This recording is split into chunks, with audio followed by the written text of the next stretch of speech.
Doctor గారు అంటే ఇప్పుడు మనం సాధారణంగా 26 సంవత్సరాలకు పెళ్ళైన తర్వాత ఎంతకాలం నేచురల్గా ట్రై చేయాలి? ఎప్పుడు సంతాన సమస్య ఉందని భావించి డాక్టర్ని కలిస్తే బాగుంటుంది? సో ఇది లేడీ ఏజ్ బట్టి ఉంటుంది. 26, 28 సంవత్సరాల వాళ్ళు 1 ఇయర్ ట్రై చేసుకున్నా మనకి నష్టం లేదు. కానీ కొన్ని ఇక్కడ రెడ్ ఫ్లాగ్స్ అంటాము. ఇర్రెగ్యులర్ పీరియడ్స్ ఉన్న వాళ్ళు, లేకపోతే హస్బెండ్ సైడ్ నుంచి లో స్పర్మ్ కౌంట్ ఉందని డిటెక్ట్ అయిన వాళ్ళు, వీళ్ళు మాత్రం 3 to 4 months ట్రై చేసి అవ్వకపోతే డాక్టర్ దగ్గరికి వెళ్ళాలి.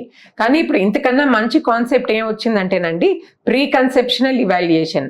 వాళ్ళు ప్రెగ్నెన్సీ ప్లాన్ చేసుకుందాము అని తలపెట్టినప్పుడే ఒకసారి ఇద్దరు డాక్టర్ దగ్గరికి వెళ్ళారు అనుకోండి, మేము జెంట్ని లేడీని మొత్తం హిమోగ్లోబిన్, థైరాయిడ్, షుగరు ఇవన్నీ టెస్ట్ చేసుకుని మీరు ఏడాది ట్రై చేసి రండి.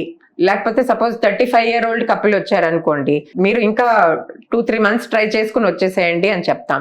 సో ఈ విధంగా ప్రీ కన్సెప్షనల్ ఇవాల్యుయేషన్కి వెళ్ళారనుకోండి, మనం ఫర్టిలిటీ టెస్ట్ చేసి వాళ్ళ ఫర్టిలిటీ పొటెన్షియల్ ఏముంది, అలాగే ఇప్పుడు అంతా ప్రివెంటివ్ కేర్ కదండి, ముందే షుగరు, ముందే థైరాయిడ్ అవన్నీ ఉంటే డిటెక్ట్ చేసుకుని అవన్నీ నార్మల్ అయ్యాక మీరు ప్రెగ్నెన్సీ తలపెట్టండి.